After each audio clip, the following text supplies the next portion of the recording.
We did another podcast. Wow! Another one. Ha! What is this, 4? Yeah, this would be the 4th one. What did we talk about? Well, we talked about getting a couch, going to New York, right. and encountering some psycho people when dealing with Craigslist. Yep. And pissing. Lots of it. And some shitting. A little bit of shitting, a lot of bit of pissing. I also bring up some major issues I had with a Dolce & Gabbana head. Yeah, it gets pretty heated, but Lincoln stops by and tells us all he knows about peeing, so be sure to stick around for that. This one is a pretty good one, guys, so please enjoy this, the Urban Toledo Gang Podcast.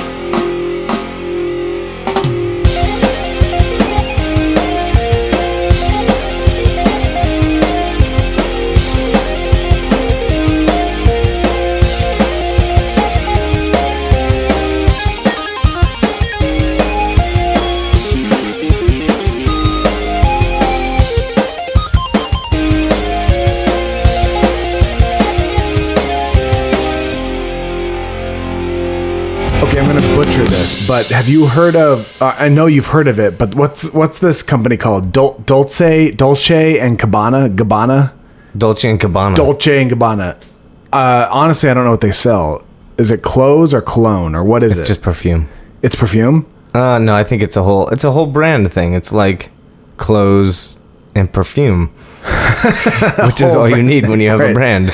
Well, the ads. I'm talking about one ad specifically that I know you've seen because it's what I saw the first thing when I moved to LA and I started working in these fancy client-based services. Let me guess. It's a guy. It's yes. all blue wash. Yes, and he's all wet looking. He's wet, and he's yes. on rocks looking. And he's maybe in like a girl's lap. Yes, you're right on track. This specific one that I'm thinking about, I know I saw when I first moved out here in like 2008 in a magazine. Mm-hmm. Which, not that we didn't have magazines in Montana. When was the last time you cracked a magazine before you moved out here and you didn't work in like a client-based service? On the toilet. But here? Or yeah, I mean... I'm saying for myself, probably like a 7-year gap between like college. I didn't crack a magazine in college. I seriously think that's true. You crack a textbook? I did, but only just to show off. I wasn't reading Check this out, babe. Yeah, exactly. But so in these ads, there's these guys. I don't understand these ads. And I was just in New York recently, but I saw this exact same billboard in New York, and I said, I saw this shit when I moved to LA years and years and years ago.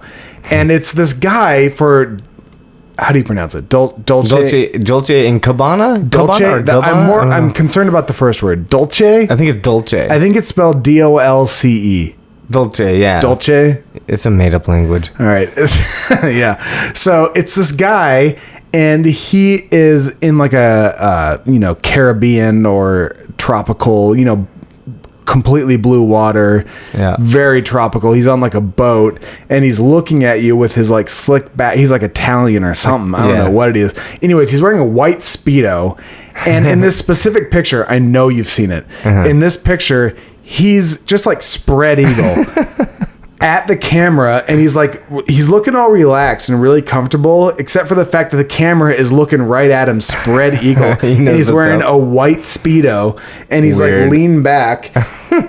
And like sometimes in these ads, there's a woman, but it's like she's like a weird alien. She's inconsequential to what's happening to him. Yeah. Completely. She's in the back. She's got in the way. Like I'm a guy, and I can't even notice her. Like, because this guy's crotch is like taking up 3/4 of the picture. Maybe they're penis ads. They might. That you can't tell what this company is advertising. Yeah. Because if it's clothing, he's literally wearing the smallest, the minimum. Amount of clothing. It's white and it's a Speedo. Unless he was like completely naked and he's just wearing ankle and wrist bracelets. Yeah. That would be the only scenario would be worse. You know what they should have? They should have a guy in like just gauntlets. He's like and it'd be this cool Norse guy, and he's like all ripped and stuff, and he's these cool gauntlets for when you need them, and and everything else. Naked and you need some gauntlets. He's completely naked. Yeah. And then the whole ad team's like, we're really proud of this one because you look at just the gauntlets. And then a guy's like, no, you're looking at his penis. Like, and this is supposed to be for toothpaste. What are you doing? Crest toothpaste. Gauntlet, yeah. Crest Gauntlet toothpaste. Yeah, exactly. Punches the plaque. So in this exact same ad, in the background, you'll see a woman. You're like, all right, okay, so there's this guy. At least there's going to be this woman in the background that's going to be some fun to look at. But it's always this, like, alien chick that you can't really identify with. She's a stick. Like, there's no curvature to her. She's just a stick. And she's, like, in a white one-piece bathing suit. And she's got, like, platinum blonde hair that's pulled back into a ponytail so tight, like she's mad at it. Like it's like, and her eyes are bugging out, probably because she's pulling her hair back so tight. Yeah, and you're looking at her going, what is this for? And that's why when I started this conversation, I was like, is this cologne or clothing? I was right with you. I didn't know what it was. Yeah. You know what it looks like? It looks, and this is probably their target demographic, it looks like the covers to romance novels. Yeah, it does look like that. It looks like a cover to a romance novel in anywhere except America. Yeah, it'd have a specific title, so it'd be like Caribbean Pleasure. It's always like really simple, but like Caribbean Pleasure, or it'd be like tropical incest. I don't know. I don't read wow. These. Well, in America, that's always like you got like Schwarzenegger on the title. Like the musculature of the people are like huge, but these guys, Americans like Arnold Schwarzenegger. Yeah, those Americans, those Americans who speak English. But these guys are all like that I don't know what, that European. It's so European. Yeah. It's like nautical. If it's not nautical themed, like the guy's not on a boat or laying on rocks and shit, it's like a European thing where they're on some sort of like sun bleached rooftop, and they're like on a mission. Yeah, and they look like so upset, like something's wrong, and they're just not telling you. Like it's true. They're not smiling. They're not smiling, and I bet you the girlfriend's like, "Tell me what's wrong," and he's just like, You know what actually it is they had that conversation about 45 minutes earlier, and she's given up. So the picture is him looking at the camera, showing you his crotch, and the girl's like, I don't know what the fuck's going on. And she's like looking kind of off in the distance, wearing her weird leotard.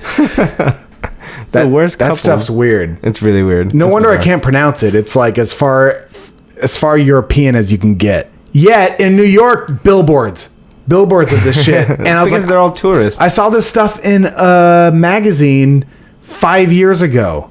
That's weird. Why is the same ad running of this guy in his canoe showing me his crotch? I don't get it. Hey babe, check it out. Anyways, that's been bothering me for days. It bothers me. I think. Wait, hold on. Actually, you know what? This is going to be bad for an audio-based programming, but I pulled up the picture. I know you're going to recognize this. Oh, yeah. Yeah, it's this guy. Wow, he's just spread eagle towards the camera. Yeah, that's what I'm saying. Yeah. He's spread eagle towards the camera, white Speedo, and he's just chilling. You can't see, to his credit, you can't see his crotch because it's blown out. Yeah, it's too white. His Speedo's too white. It's because there's a big bloom on it. Yeah, they're probably just like, hey, this is too much. You could see the head of his penis. But you recognize this, right? The from penis? Like a long... Oh, no, you recognize the picture from like a long time ago. Yeah. And if it weren't for the little tiny cologne icon on the bottom, I would have no idea what are you advertising? Water. Because it can't be clothes. Yeah, Boats. Water. Boat ad. Maritime laws say you could be naked on a boat and it's totally okay and legal. Or this camera angle is appropriate for seriously all audiences. I was walking through JFK in New York, and I seriously had to walk in between his legs. I went downstairs, and that was the billboard above the stairs. Not until now did I think of this. I walked between his legs while he was doing that pose. With a face like that, he knows. He's like, I got the power. Look at all these people going under my legs. Yeah. I looked, and he's looking right at the middle of the camera. So I looked into his eyes as he was like, this is what you get. I'm not sure. I'm not sure what the message is there, but I guess it's cologne. Yeah. Well, while you were having your adventure in New York, I was having a different adventure in LA. For a while, I had my eye on...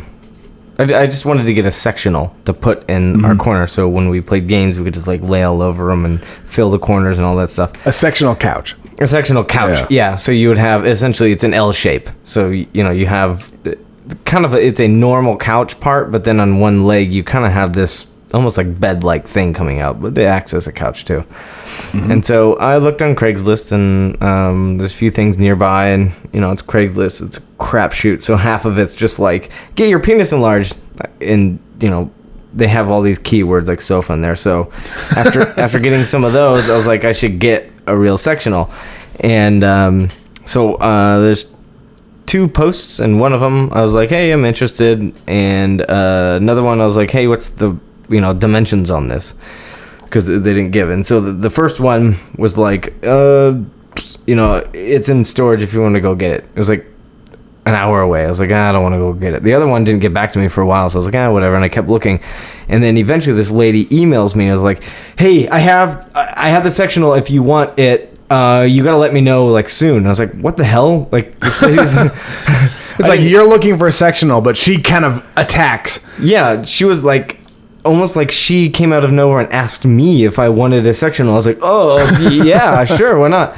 And so I called you in New York, and I was like, hey, this lady wants this sectional. Do you want it? You're like, yeah, I trust you. And I was like, oh, my God. Wow. Listen, I know our living room's a pretty sweet setup right now. It's the alley couch that we got 5 years ago, and a black couch that looked like we drug it out of a nasty nightclub. Yeah. But I trust you to replace those 2 with just about anything you find. Yeah. Our alley couch and discarded porn audition couch. That's exactly what it looks like. Yeah. It's getting a little old. So we got so when this lady was like, hey, get back to me, I was like, oh, hell yeah, I want this. And there are already red flags. That's Craigslist, but for some reason I was very vulnerable at the time because it was late and I wanted a sectional. That's every beginning story to any sort of like vulnerable, traumatizing experience. Was like, well, you know what? I was tired and I wanted a sectional. First, in the response, it was like, my phone is dead. You can't call me. She said this. She said that, which is red flag number 2. You need to show up and bring cash. Yeah, show up, bring cash. You can't call me, and you need to make the decision quick now because there's people just pounding on my door to take this out for giving, and will be willing to give me $1 million for it. I love the visual of just a mob, like pitchforks and like pounding on her door. Give us a couch. He's like, Austin Fane, do you want this sectional? Say yes or no. Say yes, you must. Then I say yes, and they all just go away. Like they were specters. Right. Like, or you have to fight through them.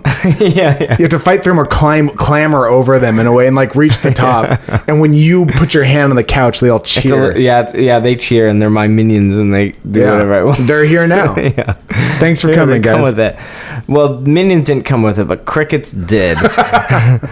But so I call them my minions. So this lady had said, when can you get it? I can either. You could come late because I have to work or whatever. By the way, you don't have a car. I don't have a car, so there's a little bit of a... I'm just going by the seat of my pants at this point. All right. So the lady said, oh, I work really late. Red flag number 3, you can only... And I assume she wrote like a lady, which is red flag number 4. She wrote like a lady? Wrote like a lady. What do you mean? Like, it's a guy... girls are easier to trust rather than like a random guy. Like that's true. Yeah, just randomly. It's kind of like... easier to trust. Would you trust a girl to cut your hair or a guy to fix your car? Like, which one do you trust more? I trust the girl to cut my car. And what I mean is the girl who's going to be like, I'm going to make your hair look awesome. Like, yeah, I'm not even going to give you any input right now. But you go to a mechanic or you go to just get your oil changed and some guy's going to lay out a line of bullshit about... Oh, yeah. Yeah, like if a girl says anything to me, I'm like, you got it. It's more, it's like a psychological thing. Like, I had read, pilots, when the voice in their helmet is usually a girl because it's more calming. I don't know. There's something about that. Oh. Yeah, so it's like... Kind of like Star Trek. Kill these people. Yeah, like that. Kill these people, yeah. Yeah. So anyway, I had all these red flags, and despite all that, I just went ahead and booked a U-Haul van, asked Brian to help me move it, and told work that I'm going to take, I might be a little bit late. So you did this in the morning? I did all in the morning before work, yeah. So the lady had the next day she was going to ask her boss if it was okay. And I get another response, like the first of 20 that were, my boss is being really wish-washy, going back and forth. She wants a donation company to pick this up, so I don't think this is going to work. And I was like, what? Wait, where was this couch coming from? Her apartment? Century City. Yeah. Her boss's apartment. I didn't understand it at all. So it wasn't her couch, the person that you were dealing with? No, it was her boss's couch. It's very strange. Hell? So up to this point, I get a response back saying, you can have this couch. My boss wants to get rid of it ASAP. When can you pick it up? And I said I could pick it up in 2 days. In the morning, let me know. So the next day, she says, my boss is wish-washy and she doesn't want to get rid of it anymore. Or she doesn't want to sell it anymore. She wants to give it away to a donation company. The hell? And I was like, oh, crap, okay, whatever. Then I get a call from this lady because I had given her my number. She frantically is like, okay, so my boss definitely wants it to be picked up by a donation company, but I already told you you can have it for $200. This is a really nice couch, and I just want to, I don't want to screw you over or whatever. And I was like, oh, well, I appreciate that, whatever. I don't need to take it. And she says, no, it's fine. I know my boss. She's going to change her mind again. She had totally said that she was going to give it to her friends, but then she kind of retracted it. Then she wanted to sell it, so I put it on Craigslist, but then she said she wants to donate it. Jesus, I think I worked for this woman. Yeah, it was crazy. And I shit you not, I have an exchange of 15 emails with this lady going back and forth. Oh my God. So I booked the thing, the U-Haul van. Brian meets me here early in the morning, and we go pick up the van. Was he wearing a suit? So I wore... Oh, and so this lady called me the last minute, right? And she says, so my boss is okay with a donation company, but she's not okay with somebody buying it. So here's what we're going to do. Yeah. Here's what we're going to do. You're going to act like you work for a donation company. I love how she's so on board with getting you. It's so weird. It's not like the $200 is going into, or was it? Was the $200 going into her pocket? Yeah, so this is what's happening. I'm sorry, I didn't step it's fine. on it. So she was like, you need to act like you're a moving company. Just let me do all the talking. I know my boss. Just let me do the talking. All a big ruse. Yeah. And so I pick up Brian and I was like, hey, dude, just, or he comes here. Our direction is that we work for a company and we don't know anything. We're just here to pick it up, ma'am. That's it. That's all I told him. That's all we really need to go on, because anymore we're going to complicate things. Visually, it's you on a longboard and Brian in like a hipster suit with like a jacket and like his glasses and his hair perfect at 7 a.m. ready to pick up a couch, ma'am. We're just a moving service. Yeah. So I dress the part. I wear my track pants, and then I have like a cool mover shirt, and I was practicing my accent, but I dropped that. And Brian shows up. What accent? Wait. What accent? Hey, ma'am, I'm gonna pick up the couch. Is that a mover's accent? Yeah, like New York accent. Okay, all right. Yeah, gonna pick up the couch. But I dropped it because it sounded too much like Christopher Walken. But when Brian shows up, he's wearing jeans and like a sweater and untied shoes. And I'm like, dude, you're not even dressing the part. Like, wow, that's dressed down for Brian. It's dressed down for Brian because it's so early in the morning. I'm like, no offense to Brian, he came and he helped me. But Brian, just dress up a little bit next time. We're supposed to look like a moving company, and he's wearing jeans. Wear your overalls. Jeans.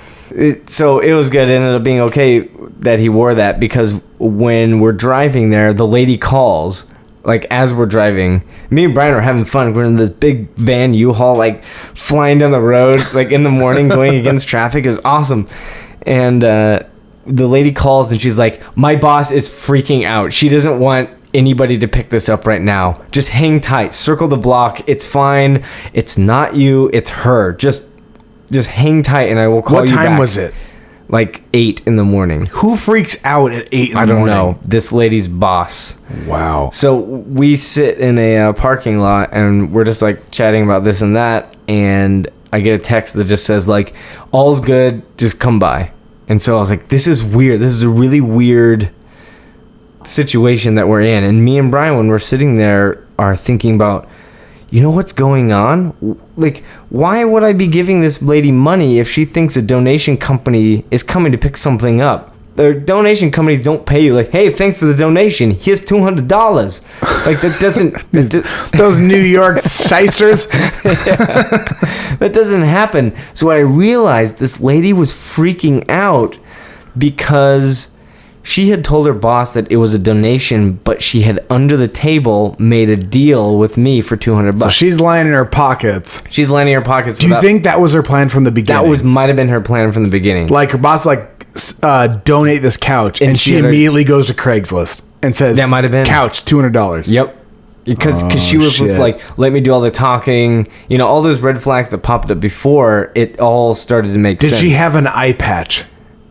Pirate? Yeah. Like, did she have or anything else that might be construed as sinister?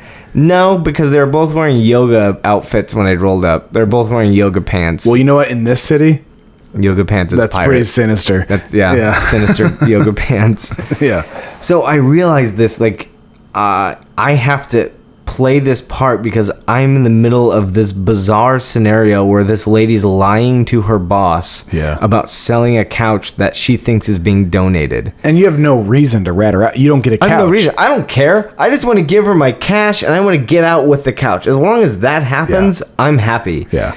So when I show up, I see two women. One of them is holding a phone, who I assume is my chick, Sarah, I think was her name. Mm-hmm. And there's another chick wearing dark clothes, lady, with her arms folded, staring at the van as I roll up. And I was like, that's oh, God, that's the boss.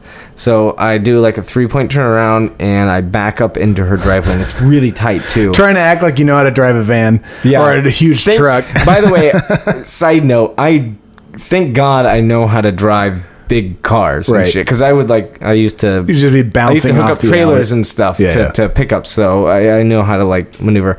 So I got in there and I was like, good morning, ladies, and I didn't really say anything. If I was there, I'd be laughing. And I was like, Brian, go ahead and open the back. And so he opens the back, and I was like, which way is the couch? And I'm going as fast as possible because the more time we spend there, the more that can go wrong. Yeah, the more they can realize that you don't know. Like, I don't want questions to be asked because I don't know the answers to any of them. Where's your trucker hat? Yeah.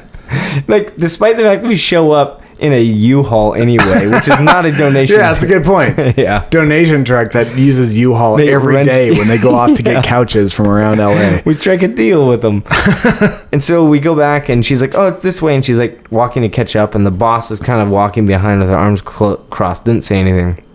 And Lay's like, oh, I think you'll really like this couch. It's really good. Did she give birth on this couch? What's her problem? I don't know. Why can't she get rid of it? I have no idea. It's weird. So we go to the garage, and it's open, and they kind of open this big wooden fence in the driveway, and then behind that's the garage. And we can't get the fence open all the way, which sucked. But we went, and immediately I was like, Brian, grab the other corner, and we just pick up one, we start moving. I didn't ask anything about it. I was just just throw it in as fast as fucking possible and get out of there, because this is weird. The tension was very high. And we throw it in there, and the lady's like asking us questions like, oh yeah, where are you guys from? Like, my lady. Where are you guys originally from? You're from LA? I was like, no, from Montana. And she's like, oh, that's really great. We're just a moving company from Montana that's decided to set up shop in LA and compete with the local moving companies. Yeah. I was like, no, lady, why are you asking all these questions? We go back, and she goes, oh, sorry, this has got crickets all over, and there's a bunch of crickets all over the couch. It's like, great freaking deal, lady. So, at this point, you know that you're in a ruse, where if you mess this up, not only does she not get her $200, I don't get my couch. You don't get a couch, and when you pick it up, it's lined with crickets. It's lined with crickets, and I'm out the $40 that the U-Haul cost to rent anyway. Right. So I'm in the hole if this doesn't. So it's in my best interest to just stick to the plan. Right. And so we pick up it's in 3 parts. We pick up the second one, and the lady's like falling behind, asking questions, and the boss stays by the garage. And she's like kind of whispering like, "Oh my God, you guys are okay?" And I was like, she's kind of freaking out. She's like, "You guys all right?" And I was like, "Yeah." And she's like, "Where are you guys from? What are you guys gonna do with the couch?" We're gonna burn it for warmth. What? You're gonna sit on it. What do you mean? It's obvious she's freaking out. So we put in the second part, and as we're going back, we kind of get stuck behind this fence, and the lady's there, and she goes, you guys are gonna give this a good home, right? And I was like, yeah. And I was thinking and realizing, I gotta pay her. She's just talking so she can kind of get the money out of me. Bring right? that topic up, yeah. Yeah. And I was like, oh, okay. So I take out the money. It's already weird because she didn't ask me. And it was like a drug deal. It felt like a drug deal. So I take it out. And it felt like a drug deal about 10 minutes ago. It felt like a drug deal when the first response was made, like way back. So thinking I need to do this fast, I had already pre-stacked my wallet. So all I needed to do is just take it out. Right. So I just whipped it out real quick, put the wallet away, and I had the wad of cash, folded it in half.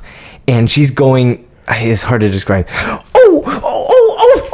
Whoa. Oh, like really quiet. Going, whoa. Oh, like she's freaking out. Like the woman that you've been, not the boss. Yeah. The personal assistant, right. I'll call her, is going, oh, like under her breath. Oh. And I go and I hand her the cash. I push it towards her, and she, with her open palms, pushes it back and goes, oh, and I fucking take the money. What are you doing? And she's going, oh, because she didn't want her boss to see her and getting she's freaking paid. out. Yeah, she's freaking out. This is like a drug deal, and she's crossing some moral It's like threshold. a drug deal where the cops are watching. Yeah, that's exactly. what it's like. Yeah, it's like you have a limited amount of time.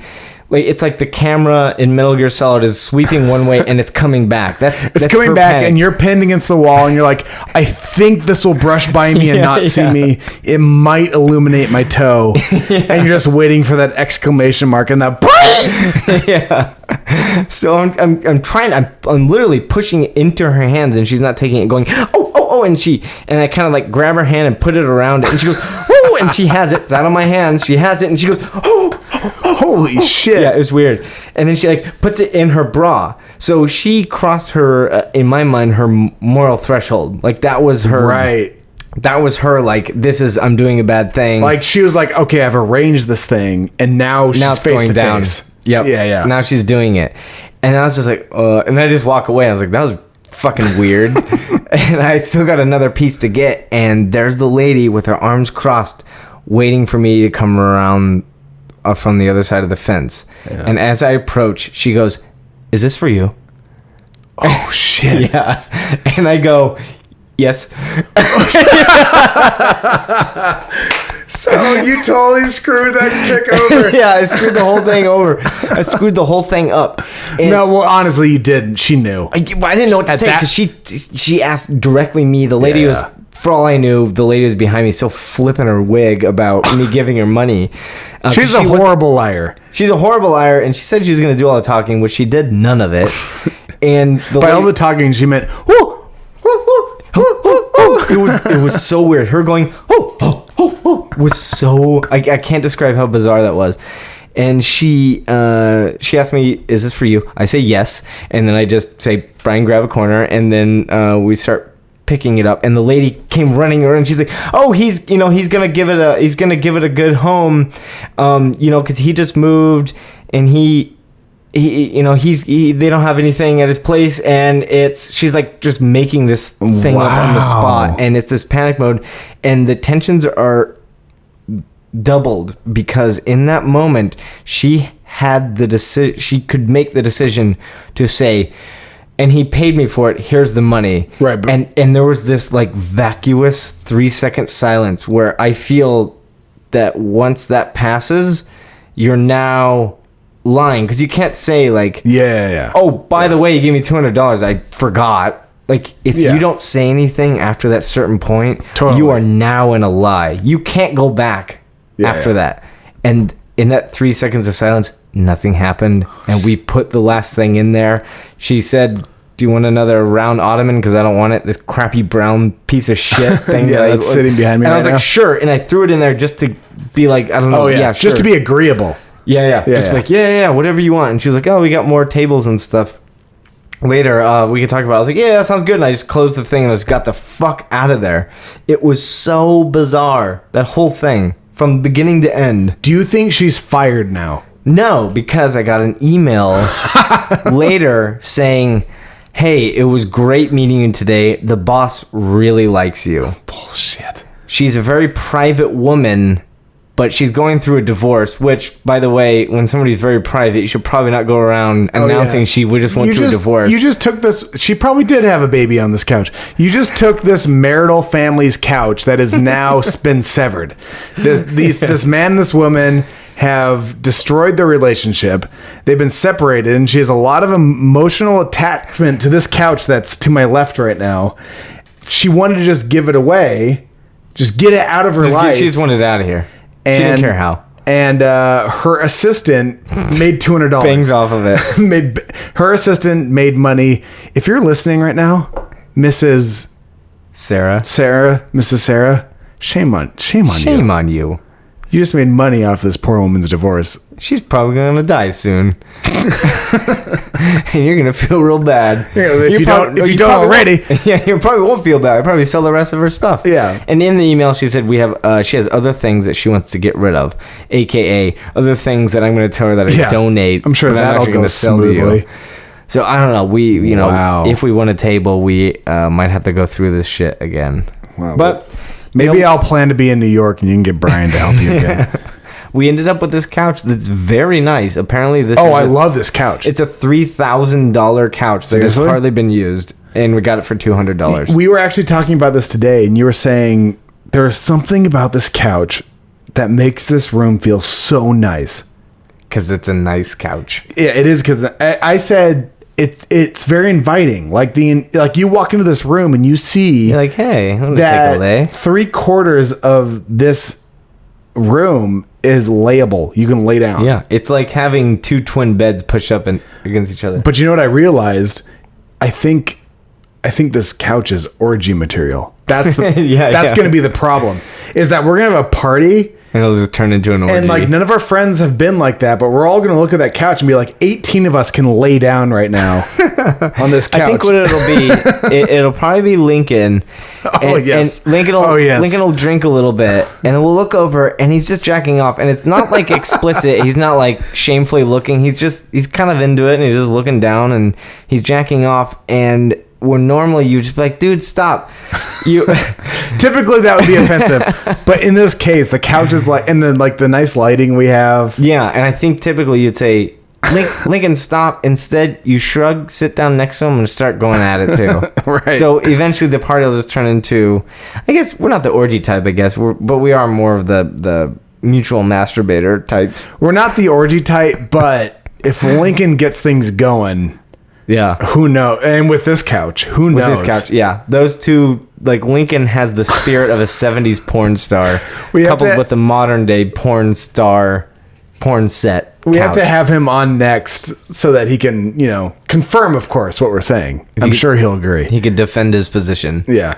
But yeah, that's exactly, like, immediately after I was like, you know what? This couch is just inviting. It took me about 15 minutes to realize, oh no, it's orgy inviting. Because it's like, that's weird. I feel like an orgy. It's like old Roman times where, like, if you looked at those like old Roman rich people's living rooms, there's always like water. They can't be a living room because it's outdoors and there's water. Yeah, and a big giant bed, and there's always chicks on it. Yeah, but there's just laying areas everywhere. Like just places to lay down. Yeah. It's hard to get into it. That's what our living room. Yeah. All we need is like what disco ball? No, we need a skylight. We need like exposed sky. Oh yeah. And then water. We need water kind of we can manage that. Where it's not couch. Yeah. Like a little kiddie pool. Yeah. No kids, sans kids. Kiddie pool, sans kids. That's Thank what you. We need. Yep. Yeah. Take that, FBI. SOPA. Yeah. You guys, I've got one word for you. Yeah. Cannibals. Could you eat me? Could you eat me? If I was starving, yeah, I would. Yeah, but look at me in the eyes while you take a bite. Do you think you could do it though? Like, with how well we all know each other. You don't have to look somebody in the eyes while you're eating. But I've tried to dehumanize you as much as possible. Like get that delicious rump. Shave my face off. In the face down. Get away from the face. I'm going to eat your face.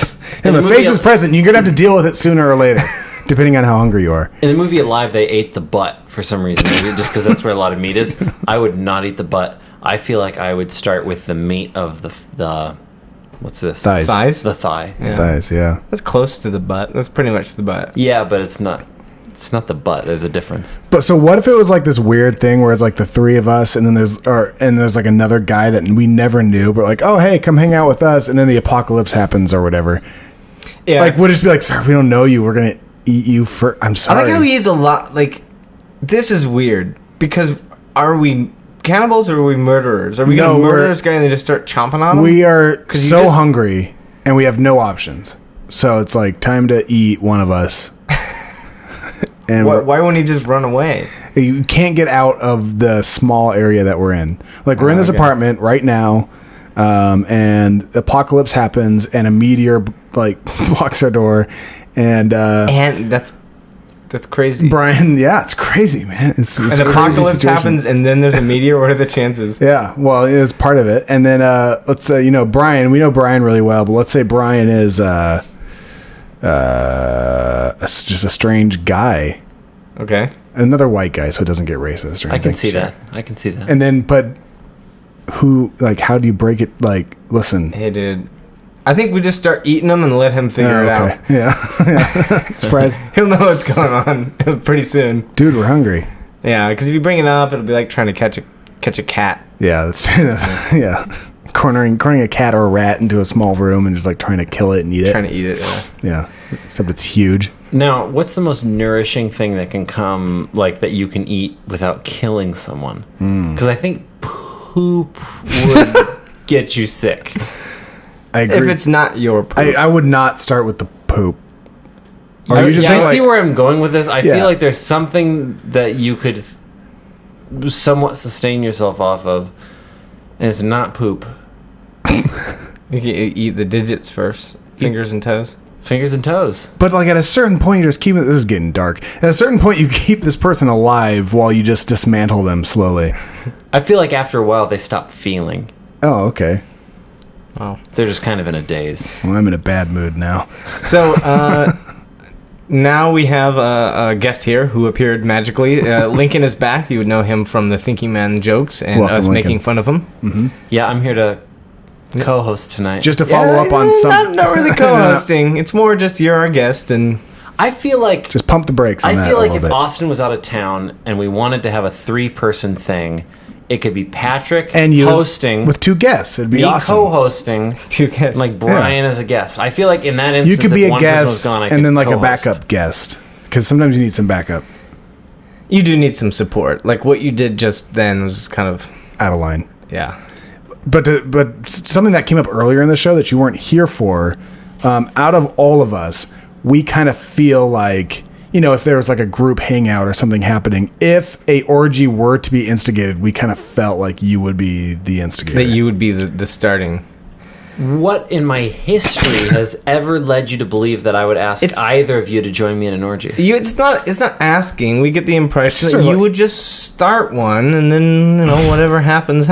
I will say, Austin, before you got here, I was telling Patrick about a game that I thought was kind of an interesting game where we all place bets. We all put like $100 into the pot, and it's not gay. This is proving our point. You drop your drawers. Yep. So you just kind of, you're naked, and you have a competition to see who can get a boner first, and you have to look at each other in the eyes. How do you know if you get a boner? You have a Your ref. drawers are dropped. Yeah, but, Wait, if I'm looking at somebody in the eye, I'm Brian gonna- judges everything. Peripheral, Oh, bro. there's another guy. It's peripheral, bro. Peripheral, bro. You can see it. No, but I was thinking like, okay, on one end, it would be really hard to like mentally get yourself to. I can't wait for the other end. Have an erection. But if there's money on the table, it's like I want that It's money. hard. Or it won't be hard if there's money on the table. So, yeah, welcome, Lincoln. He's our Thank you. guest today. Welcome. And If we were playing that game right now, I would have won about 5 minutes ago. This is why you would start the orgy. Is that why? Because you have a boner? It was the cannibal thing. Oh. I was imagining. Just for us people who can't see Lincoln, we just did. He said, I was imagining and did a weird little twitchy dance in his chair. I think he Yeah. had a knife and a fork in his Oh, hand. it was a That's knife what and I- fork. I never have a good sense of what's appropriate in what company. Right. Well, cannibalism. I mean, there's a million topics cannibalism is fine. Getting aroused during talk about cannibalism. During cannibalism is fine. But welcome, Lincoln. Thanks, guys. Thanks for having me on the show. Yeah. So Lincoln was with us when we went up to Portland, and that was a lot of fun. It was a lot of fun. Yeah, had a great time. Patrick ripped my belt loop. Was my one beef with the whole true. trip. I paid you for that. I paid you for that so that you would not bring it up again. Right, but I drank a lot. I wasn't like blackout drunk, but I drank enough so that when I went home and fell asleep, I woke up the next day and I didn't remember. It was amazing what you didn't remember. A considerable portion, more than I usually. I don't usually forget a lot, but I couldn't remember a lot. And all I knew is when I picked up my pants, there was a ripped belt loop, and I was like, I vaguely remember somebody did this. And I say, hey, somebody ripped my belt loop. It was you, Jackie, wasn't it? And I think Joe outed Patrick. And I said, dude, you got to pay me for my belt loop. And Patrick says, asshole, I already paid you. And I reached into the pocket of my pants and pulled out $5. I remember I did it, and you turned around. You're like, what the hell? And then I said, listen, I'll give you $5 if you stop looking at me the way that you're looking at me. And then you said, deal. And I gave you $5, and you said, I only spent $3.50 on these shorts. I just made a profit. And I was like, great. No, see, I haven't heard the end of it. I actually said I only spent $12. You told me I only spent $12 on this. And what's funny is I don't remember this conversation, but if one was to ask me, hey, how much did you spend on those shorts? I'd say, I don't know, probably like $12 or something. 12, yeah. So that was like in the back of my mind. But still have the shorts, spent the money. How did you spend it? What did you spend it on? More shorts, hopefully. Probably some Mexican food. Okay. Okay. Yeah, a little Mexican restaurant. Anyways. Well, yeah. So Lincoln, that was Lincoln's Portland wedding thing, but you drove up. I drove up to Portland by myself. Right. So I had a wedding the week before in Portland, just coincidentally, and then I had a wedding that weekend in Portland. So instead of flying up twice, I was just like, I'll just drive up. And EJ, my wife, if she's going to fly up, she can just fly up both times. Mm-hmm. So I'm driving by myself. And when I drive with EJ, we stop like every 45 minutes. Like we're always getting sodas, and she always needs to go to the bathroom. Stopping like every 45 minutes. And that's fine. I'm in no hurry. We go to a little cafe, go to a small town, whatever. Just go in the sodas. Or does she not do that? Do what? Just go in the sodas. No. No, does she not EJ do that? doesn't. All right, I know what you're getting at here. When I drive by myself, to keep myself entertained, I got a 15-hour drive, and the way I keep myself entertained is, for whatever reason, my brain likes this, I like to see how efficient I can be with my driving. Mm-hmm. So I say to myself, if I'm driving 15 hours to Portland, that's going to be about 3 stops at a gas station. I only want those to be my 3 stops, and the rest of the time I'm driving. And that's entertaining enough to keep you occupied the whole time. I'm just also driving in silence, imagining spreadsheets in your head. I'm also listening to a book on tape, but there is a lot of spreadsheeting involved. Because every time you gas up, you see how many miles you went. You did the division to see how many. Do you miles write it an down? hour Do you average. record it? Yeah, on my phone. I got a little thing on my phone. Of course you do. Gas app. But it's all about efficiency. Yes. Now the problem is if I wanted to be completely efficient and only stop 3 hours on a 13, 14, 15-hour road trip, or only stop 3 times, I would just not drink any liquids because you need to go to the bathroom more often than you need to gas up. But I love drinking liquid. Like I love having a water or a tea or a drinking soda. liquid. And you also probably shouldn't be 12 hours into 15 hours and be deliriously dehydrated. Yeah, exactly. While driving a motor vehicle. So the problem I ran into was, I'm going to need to pee more than I want to stop. Did you ever have to poop? No. Okay. Just No, keep going. my body acclimates. Like if I'm at summer camp, I'll just go a week without pooping. It just this. knows. Like a lizard. It knows that I'm not in a comfortable place. You got like the bowels of a chameleon. I adapt to my surroundings. Yeah. Exactly.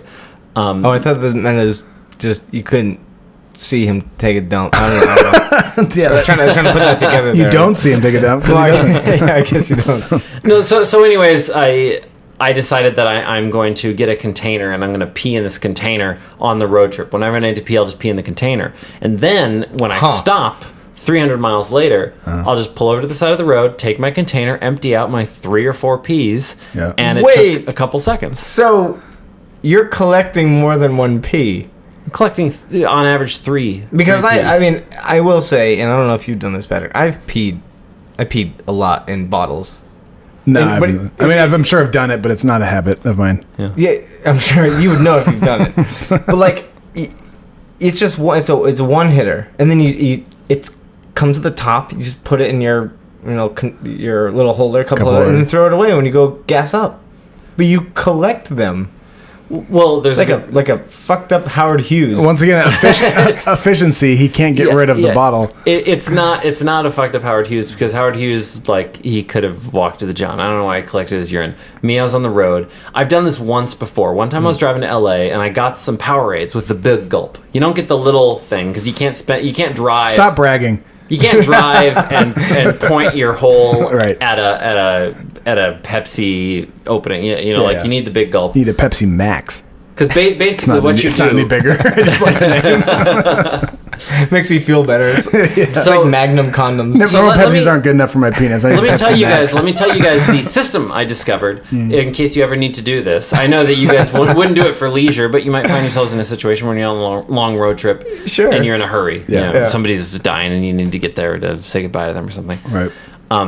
Step number one is you buy like a 1 gallon Arrowhead with a big gulp top, Right. Wow. Step number 2 is you just dump it out. Wait, this pee's got to come from somewhere. This is where your efficiency is. That's not too efficient. Here's what I did. Here's what it is. I bought a Powerade with a big gulp, although I didn't need that. And then I bought the water. I drank half the Powerade and then started pouring the water into the Powerade, kind of diluting it.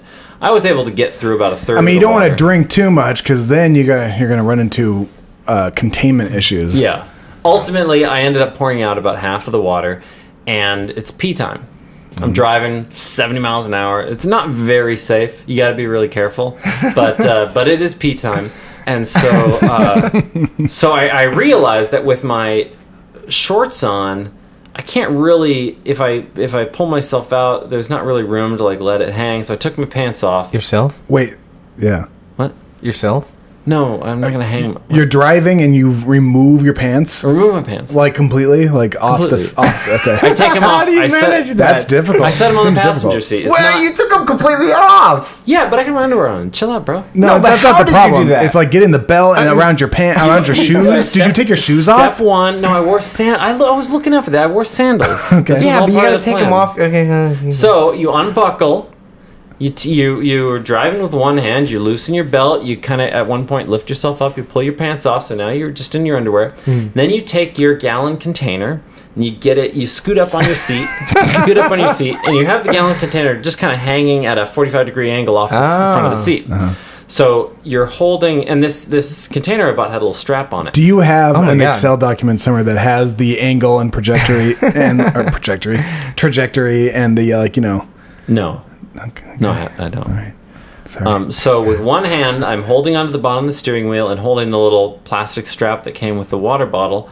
And then the nice thing about the big gulp is you can't drive and point. So what you do that plastic strap that comes with like those. Yeah. It's like That's it's almost like a perfect. carton. It's a No, handle. it's it's a not taped on carton. handle. It's a little okay. taped on handle. Okay. I've seen those on bigger ones. But what I Okay. discovered is you can't point, so you just literally just get yourself in there. So it's just hanging all the way in there. Yeah, then you can just pee, and you don't even have to look at where it's going. Do you put the balls in there? You don't put the balls in Okay, there. I'm just checking. Yeah. I've never done this before. Yeah, but He's a novice. You gotta forgive him. Makes sense.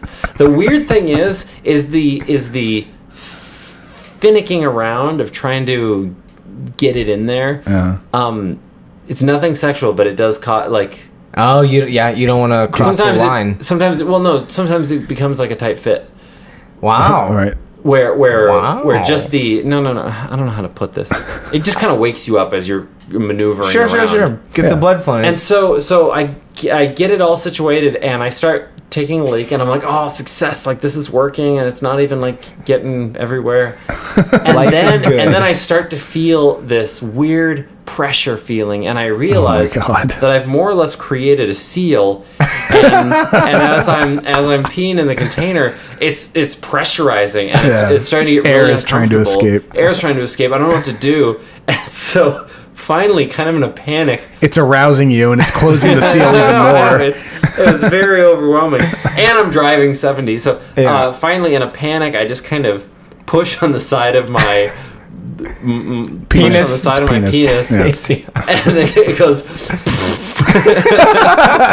And it's the male version of a queef. It was a queef. It is, and it totally smelled. But anyways, at the next gas stop, check it out. Let's just condense urine. Yeah, okay, yeah. At the next gas stop, I totally fixed the problem by getting a coffee straw. Wow. Yes, the next time I did, I just put the coffee straw in there, created a nice airflow. Did you keep it strapped to your penis? Just efficiency for efficiency reasons. So like when you put it in there, it's already in place. No, it's absolutely ridiculous. Do you put the straw in first, or you try to poke it past your? Put past your penis. Yeah, you put it in there first. You put it in there first. Yeah. Okay. And that is what allowed me to drive from LA to Portland, actually only stopping twice because I get 300 miles a tank. Oh, yeah. You know what, the straw, when you mentioned that you get a straw, I thought initially for whatever reason you'd put the straw on the end of your dick, into your hole, in your penis hole. Why? Yeah, and then it's coming out of the straw. Same flow, bro, but it's going in without your penis being in there, which is kind of the problem. Oh, yeah. So it's like, you could use like a big crazy straw. Thinking outside of the box. Put it behind you. How it works. Put it in the seat behind you with a big crazy straw that goes back there. The one downside, there's only one downside of this whole thing. For the most part, it was all positive. It's a really positive experience. Is if you've ever been around like a smoker who smokes in their car or somebody who smokes weed or whatever, even if the windows are all rolled down or whatever, if they get out of their car and a day later they get back into it, it still kind of smells like smoke. Oh no. There was kind of this smell. I didn't spill anything, but there was just kind of this like. Yeah. I left my windows down for like a day because I realized that if somebody who hadn't acclimated to it got in the car, smell like acclimated to it. You'll get used to it. I didn't notice it when I was in there. Yeah. But one other reason I think that maybe the smell stuck around is that from what we understand, you kept it.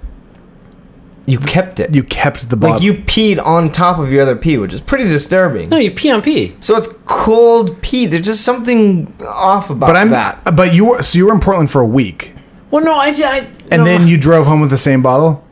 Did you use the same bottle for efficiency's sake? Unbelievable. Of course I used the same bottle. There wasn't still pee in it, though. I'm not spending $1.50 on another Powerade. Every time I stop at the gas station, at some podunk small town gas station, pull over on the gravel on the off ramp, open the door, glug glug glug glug glug glug glug glug glug glug glug. Oh my God. It actually takes a while. It's like an amazing amount of urine that you're getting rid of at once. Then you go and you gas up and you buy another beverage and you get back on the road.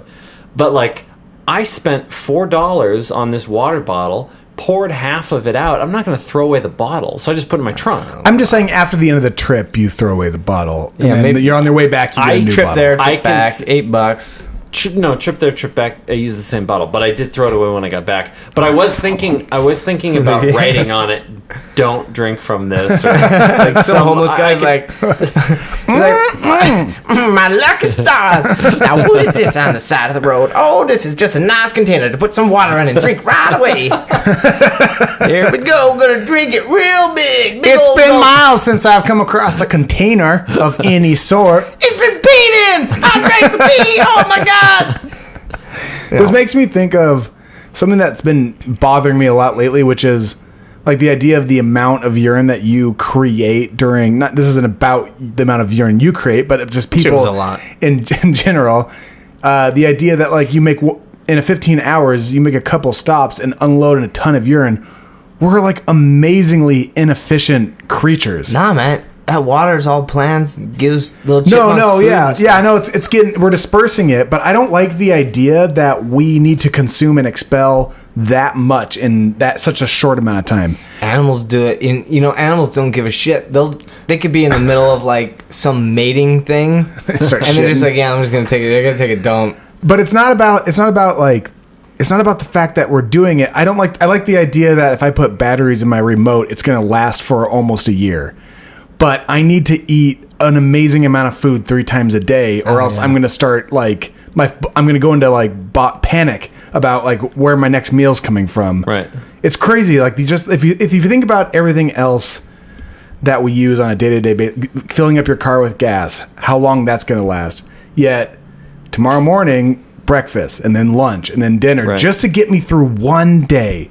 The amount and we're eating animals. Like other living things need to be killed, processed. I need to eat them. I need to shit them out, or else very inefficient. It's crazy. I got to disagree with you on this one. Okay. I just feel like I'm not religious, but what amazing creatures that we can take food, we put it in our mouth, and our body just sorts it out and divides it into two piles. It's like you have like the means to get rid of the liquids, and you have the means to get rid of the solids, and every now and then they kind of cross paths. But I sort of feel like if I go like hunting, with the way that I feel like the world should work, if I go hunting, like I'm like a caveman or whatever, and I kill a chicken, and I feel like that chicken should last me. How long would you like that chicken to last? I would be okay. So I'm just thinking of like I go to like the grocery store and I get like a chicken leg or whatever. Let's say just the leg. I would like that to last me 2.5 days. Just one little chicken leg. I'm eating meat. What? It's I think it's insane. You turn into muscle and stuff, and then you're stronger. Yeah. I don't see why I need another one in 4 hours. Another muscle? Another chicken leg in 4 hours. And then in another 4 hours, I need another chicken leg. You gotta stop eating chicken legs. Pretty soon, that's what I'm saying. Pretty soon there's no more chickens. Like, we have to just constantly... Anyways. Yeah. But, wow. I'm passionate about it. Yeah, you are. Who would you take that up with? PETA? Yeah. No. I don't know. I think I'd be on PETA's side. Yeah, they'd agree with you. They agree that people don't need listen, that I'm bringing it up here because I don't get that This outlet. is a safe zone. This is a safe I don't zone. I don't get to talk to God and say, hey, make me not have to eat so much. Yeah. You could try. But what I was saying with Lincoln, I understand the whole peeing in a bottle thing. Do you? Yeah, I do, because I've done it. I did it a lot. When did you do it? Why did you do it? Well, whenever I do like interstate treks, just pee in a bottle. You always got to get a bottle of water anyway. You got to stay hydrated. That's exactly what I'm talking about. Yeah, but I stop at the one off. I get a big bottle of I get a Gatorade and has a big hole or whatever. And I did it a lot, and it was fun. I kind of prided myself on the fact that I could drive at like 80. I drove faster than you, and pee in the bottle at the same time. And I was getting pretty good at it. And there was actually one time maybe it backfired a little bit, but I worked for a lawyer's office, and I had to bring this document to a court, to something that was in session. It was at a courthouse, and I had to get from point A to point B as fast as possible. This was not an efficiency thing. This was a necessity thing. Right. I couldn't stop on the side of the road and pee. So I'm driving. I really gotta pee. I'm holding off until maybe I get there. There's not enough time. I'm driving for like 2 or 3 hours, and I just gotta keep going. And so I was like, okay, it's time to pee. And so I'm in my car, and I kind of get the bottle, and I get my penis out. Unfortunately, all he had was a Mexican Coke bottle, but it fit anyway, so it's fine. It was a wide mouth. It was huge, and it barely fit. And so when you do it and you have like a bottle, I like that you scoot it up to the edge. I never really thought of that, because I'd kind of sit where I was. Yeah, that's horizontal. Sit back, actually. Yeah. And I kind of straighten out my left leg, and I have the bottle. I kind of tilt it and kind of get up a little bit. Yeah. So I'm trying to get that 45 degree, because if you go any shallower, it's just going to start coming out. It helps if you roll your seat back as far as it'll go. See, I didn't do any of that. I was young. I was panicked. I just got to get this pee out of me. But you didn't use the straw either. I didn't use the straw. I'm an amateur. Now that I talked to Lincoln, it's just like I'm an amateur. And so I put my penis in there, and I start going, and so I'm holding the bottle in my left hand. And in my ring, in between my ring and my pinky finger, is my penis that I'm holding in it. So I'm just kind of holding it steady, because I'm kind of peeing into it. I'm not putting it in there. Yeah. And so I'm just going, and I'm like, okay, keep your eyes on the road. It's a country road, so there's actually only 2 lanes, and so you don't want to mess around. And I kind of get up, and I can hear and feel it getting heavier, and then I get this sensation, this panicky sensation that I'm peeing on myself. But I was like, no, you're fine. I wonder where this is going. Yeah. But for some reason, I was like, you always panic, like, it's coming out. But it's like, no, it's not. You're fine. You do get weird sensations sometimes. Like, I go up to a urinal, and I'll just be peeing, and suddenly I'll be like, oh, it's running down my leg. And I look down, and everything's fine. Right? Everything's it's weird, fine. right? Yeah. I don't know why that happens. Somebody else has felt this, because it's bizarre. So I was like, you're fine. I don't want to look down, because it's seriously like cars are coming and stuff. And so I'm like, you're fine. And so I get down, I can hear it finish. And then the ending's always the worst, because there's always another bullet in the chamber, and so when you pull it out, it kind of gets all over. But whatever. It's like a penis full of urine. Yeah, it's a penis. Yeah, it's like a a penis hole, a shot. Yeah, a shot of urine.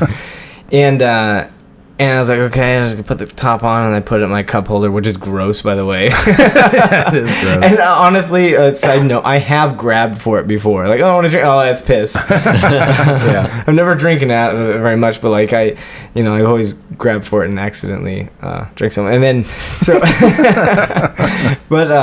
so I get done and I kind of put myself back in, and I feel that my pants are fucking soaked with piss. Like I think I caught the edge, and it could go one way or the other, and it went the other on the outside, and it peed all over the pants and peed all over the seat. And I'm wearing like a nice shirt because I'm going into this courthouse. Right. You have to be kind of dressed nicely. And I'm wearing khakis, which are bright color. Right. And then I'm wearing my nice shirt. And then your mom in the passenger seat said, "Why did you piss all over yourself?" Because you wouldn't hold me, Mom.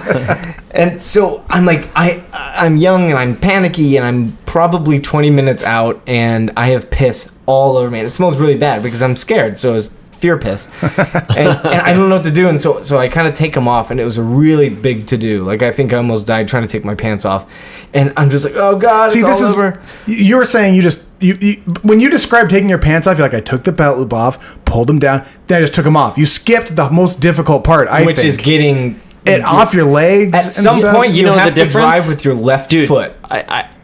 I don't want to insult you, but it's like amateur hour over here. I was wearing flip-flops. I was wearing very baggy, loose shorts. I couldn't afford those luxuries. I couldn't because I was going to court. I was wearing nice shoes, and I was wearing high socks. That would have been a problem. And I had khakis. It was hard because you have to drive with your left foot for a second, and it's terrifying because you still have to keep going, right? Or you have to at least have it ready in case something's coming. You need to hit the brakes. So anyway, I grab them. I'm like, oh God, there's piss all over these pants. And so I roll them up in the window, and they're just flying out there. And the pee I was sitting down, so the pee went all over the butt. So and it was bad. It was very noticeable. These are the only pairs of pants I have, and I have to deliver this document very quickly. And I'm airing it out, and it gets to it's not like super dark, but after 20 minutes, it gets to this area where it's like, it might just look like a weird wash, sort of. Yeah, right. But if somebody were to like get real close, like really close, and sniff it, let's hope that doesn't happen in the courthouse. They would know. They would know. And so I'm like, okay. And so like a mile into town, I managed to put my pants on, and I park right in front. And I tell the lady, I am here to deliver something to Judge whoever. And she goes, oh, just go right in. Thinking I would go in and there'd be like this room or what. I open it up, and it's the back of a fucking courtroom. Like, if you remember Judge Judy, everybody turns and looks at me. And I piss, a big piss stain. Like, it's a damp, moist piss area. And I walk past, and by the way, I smell awful. Like, it smells really bad. It hasn't even dried up all the way. It's still wet. And I walk in between all the pews or whatever you call them, and I leave. It smells. I could smell when you more like PUs. When you can smell yourself, you know it's when you can smell yourself, it's bad, right? Because you get used to it, you acclimate. But I definitely could smell it, and I went all the way to the front, and I gave this piece of paper to the judge. My face was bright red. I had pee all over my pants. People probably thought I pissed my pants when I walked in, probably. And I walked right back out, and I went as fast as possible. It wasn't fast enough because people were like, he peed his pants. No. Was that the only reason you were there, just to hand this judge this thing? It has to be. It's like a signed thing. Right. You can't fax it. You gotta give it to me. So that was the only thing, and it was like an emergency thing. It doesn't happen very often. Yeah. And then I left. I drove all the way home without my pants on. Oh, I threw my boxers away because they were drenched, soiled. just gone. Yeah. Lincoln's straw thing reminds me of when I was in New York working and just in the hotel late. I was eating late, but having dinner, like some room service, and watching TV, and there's a commercial for a new kind of catheter, which I didn't know they ran commercials for this shit. I was sitting there watching, and it's like an old guy being like, my old catheter hurt. And then it started showing 3D models and being like, our catheter, and it shows up on the screen. It's just this, it looks like a coffee straw, which on the top, like a flute, has a little hole. Like you'd blow, if you were playing a flute, you'd blow into this little hole. Yeah. That hole's in the top, and it says, the old catheters, the entry hole is jagged and scrapes you. I was like, oh my God. And it was like, it wasn't showing it inserting into a penis, but it was like as you insert it, and you'd see this little straw start moving, and the edge is like angled at the end, and I'm trying to eat, and I was like, oh my God. Why wouldn't somebody put in the first catheter and be like, yo, this is fucked up? Like, having it go in your penis is bad enough, but why wouldn't somebody be like, it's cutting the inside of my dick? Can we not maybe you guys spend another 15 minutes on the design of go this back thing? to R&D. Why did it take 50 plus years to figure out that, no, we like smooth things going into our dick holes? And honestly, when they showed the before and after, like, here's theirs and here's ours, it was, the edges were just a little softer. And it's like, oh, it took a genius to figure that out. Fucking shit. I don't understand the science behind, like, the reason for a catheter. Oh, I think it's because you can't get up and go to the bathroom yourself. You're bedridden. But couldn't you just... It's for people who Could you just make something where you stick your dick in a bag? Or a big mouth, or a big gulp. Yeah. Yeah. No, it seems like if you could just have something to put your penis in, a bag system or whatever, that sounds better than something going in your penis. But I think then it drains to this exterior bag that somebody else could take and get rid of and put a new bag. You wouldn't have your to bladder do loses elasticity. Yeah, like you can't pee as well, so it just takes it out for you, sort of. But I mean, let's just say you're going, efficiency and all that. You got the pee in all these bottles and all that. Would you consider, and could we get a recording of you taking a trip while wearing a catheter? Yeah. One of these new ones, the ones that don't hurt as much. Could we do the kind where you just stick your dick in a bag? The kind I came up with just now?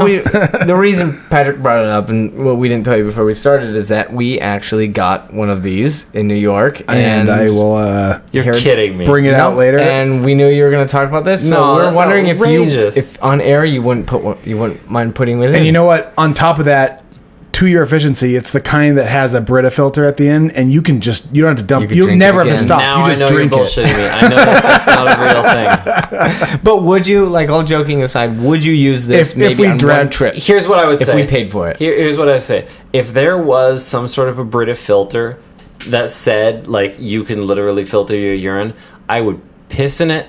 I would drink the contents before I stuck anything in my dick. Yeah. I've never done that. That's assaulting. Like I just could never imagine sticking something in my dick. Closed mind. Open mind. What about for like the prostate exam? Like when you're 50 and we all have to like get it up the rear to like check out our business. Nobody's giving it to you up the rear. They do it with their fingers. Doctor's like, have you? Do you know how this goes? You're like, honestly, doc, I'm kind of new to this. He's like, oh well, I can walk you through it if you don't mind bending over. I wouldn't mind showing you a good time. Like, oh, doctor, is this normal? This is very normal. Do you know? Huh? You know how these go? These prostate exams? Like, I don't know, doc. It's very safe, very sanitary. As he pulls a condom out of a drawer. See, I'm a doctor. When you get your prostate examined, they put fingers up your butt. Yes. Okay. So, when that time comes, I've talked to people who got fingers up the butt, who are like, like when you're 50, you need to do this, and they're like, no, not happening. Wow. For me, you know what? These guys are tight asses. Yeah. No problem. For the record, that was Austin enjoying his joke that much. If you can recognize laughs, you'll notice that it was the same guy who told the joke. I'm with you. I don't think I have no problem with it, especially for health reasons. Like, but I'm just curious. Out of the group, like I've heard that people are like, "There's no chance. I'll just get colon cancer, whatever." They'll hold you down. They'll hold you down and do it. I would like to thank Lincoln for dropping by. It's always fun when you're here. Well, thanks, guys. Yeah. I always feel like when I'm here, it's always just inappropriate. Dick and fart joke conversations. That's good. That's why we don't have you on all the time. We bring you over when we need a little bit of that, and then we kick you out. Bit of a one-trick pony with that stuff. Exercising the demons, so to speak. But thanks. And then a hand for, don't actually give him a hand because we don't want to inflate his ego, but Brian's in the corner just listening with just a big smile on his face. Creeping in the corner. Yeah, Brian, you want to say something? He's good. Also, I'd like to give a shout out. Turns out my mom's listening to the podcast, so that's unfortunate. Oh, yes, great. What? She heard your thinking man I'm joke. thinking about everything that I've said in the last it's few podcasts. This is, like you said earlier, this is a safe area. This is a safe area. And you know what, moms? This is a safe area. This is where you could go to hear your son's beautiful voice and his friend's beautiful voice, and you don't have to judge. You know, if we say penis or anything like that, you just got to know that you just roll with the punches. That's right. Yeah, but thanks for listening, everybody. We're getting a lot of good fan mail, which is great. It's great. You guys so much fan mail now. We're on iTunes. Yes. So be sure to check us out on iTunes. It is Urban Toledo Gang Podcast, so that's all you need to type in. And do you have any way of seeing how many people have subscribed? Yeah, we have. I like. Is it like in the actually, I don't know. double digits? No, that's worth. I mean, if you count the zeros that precede it, yes. But yeah, I'll have to look into that. But we are on. If you guys have Android phones or any RSS feed, you can subscribe to us through that way. If you have iTunes, subscribe to us that way. Put it on your phone, listen to us. Get the Urban Toledo Gang app. Yeah, that's coming. That's now we'll have to make that. Okay. Yeah. All right. We always have to make something new every episode, and somebody claims something's real when it's not. But yeah, that's. Hope you guys enjoyed this Urban Toledo Gang podcast.